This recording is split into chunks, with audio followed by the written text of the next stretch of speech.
now on to today's co-host, one of the first to take fitness to an online platform. What a welcome, well, it is an absolutely warm welcome back to the DXB today sofa and studio. The founder of the Sweat app, Kayla Itsines, joins us live here in the studio. Great to have you back. Thank you for having me, guys. It's exciting. Nice to have you back in Dubai as well. Oh, it's good to be back. Listen, I want to get your take on, and we want to get onto everything that you're doing, the millions that you inspired throughout your career, the app, about all things Sweat as well. Let's talk Dubai though first, and not your first rodeo, not the first time you've been to Dubai. You keep coming back here as well. There must be something drawing you back, given your international experience. What is it about Dubai, especially given we're in that sort of fitness month, the Dubai Fitness Challenge? Everyone's got to do something this month. Is it quite unique? It is absolutely unique, and every year I come back every year, and every year I'm surprised because it changes so much. The technology has changed, the availability to gyms, and there's Pilates, there's yoga, but there's all these things that just like you can only see in Dubai. It only ever happens in Dubai, and we make a joke out of it, like, oh, of course this would be in Dubai. Of course they would set up a gym at the beach that everyone can attend, and of course they have a kids center that kids can work out, and like it's just so amazing, truly. Yeah. So what would you say is the comparison then? Like, because you've, as Tom said, and we know, you've been around the world, going to many different places, teaching in many different places.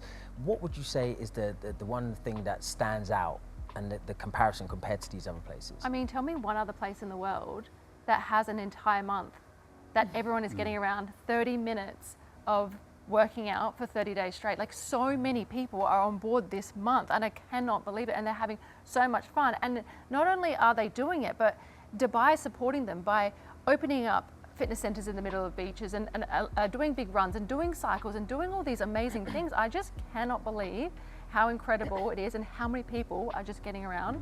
There is just nowhere else like it. It is so, so cool. Kayla, it's so good to see you and have you back on the show. Very excited. My question to you is slightly controversial. You have a huge following on social media, Yes. and my question to you is more to do. Tom looks nervous about what's about to come out. It's not that controversial. Ash controversial is never a good thing.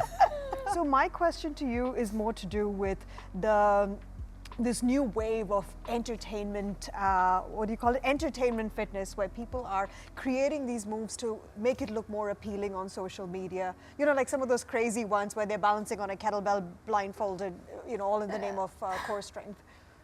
I mean, firstly, that whole trend was amazing, especially because it was actually led by women, and I just thought that was the coolest thing ever. Also, a lot of people hurt themselves, so like these are performed by professionals, guys. It is a saturated space, and I think the way that people are standing out are through comedy or through these stunts, but also there is an amazing area for education, and there is the people who are fully qualified and they are trainers. So I think it's just sort of like filtering out, like with anything, like with the beauty industry, like with the fashion industry, it's filtering out what is sort of real and what is not, and then who to follow for educational advice, and then who to follow just because it's funny. And I think that now it is being separated, but you just have to be a little bit savvy. And I think the younger generations are very savvy. I think it's the older generations, definitely my parents, that are not so savvy. And that's even like with buying things. Like my mum will be like, oh, this girl said that this moisturizer was really good, so I bought it. I'm like, oh God, like you got sucked in. But yeah, so it's the younger generations are pretty sweet, the older ones are... But have you watched any videos and said, okay, those aloe leggings look great on you, but then that exercise really does nothing to engage your core or work any muscles? I mean, that's exactly what I was, like, just what I said before, is it's about following people that have qualifications. So following the personal trainer, not following the model, and really understanding at the end of the day, well, that model's a model, and she's obviously gonna look amazing in those leggings. But when it comes to the actual exercises and seeing results, we're following a nutrition plan done by a nutritionist or a dietitian, and we're following a training plan done by a personal trainer.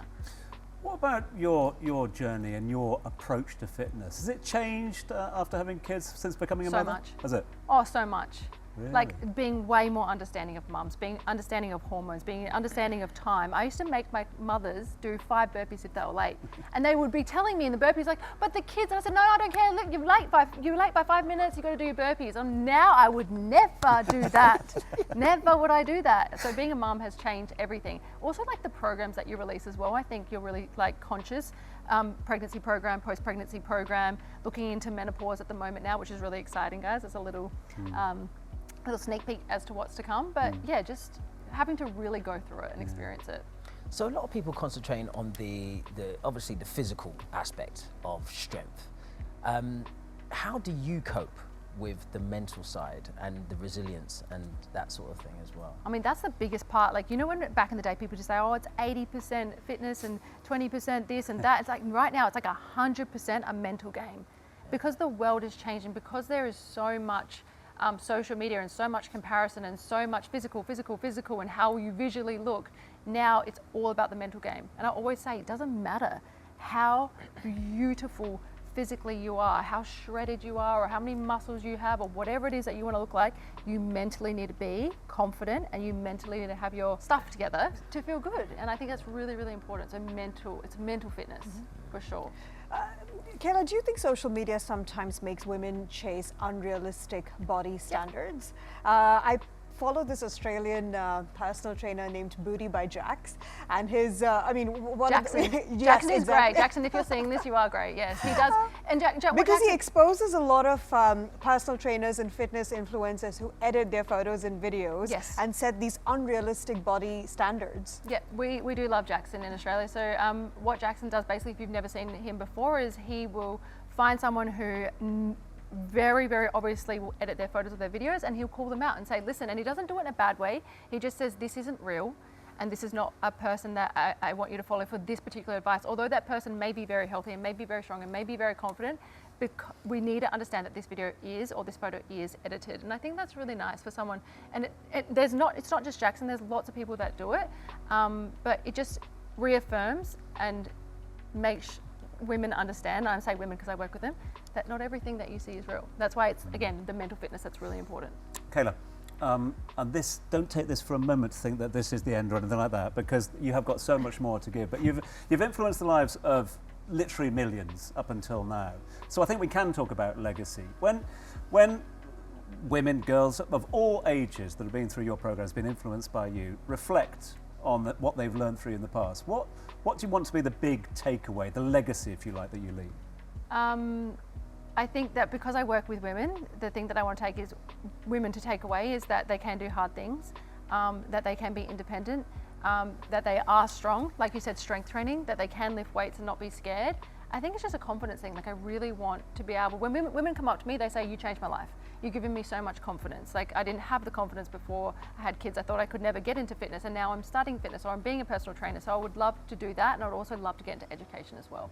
So being able to be the face and be able to give them even a qualification would be awesome. So that's probably the next step from where I'm moving. Still plenty more to come, yeah? So much more.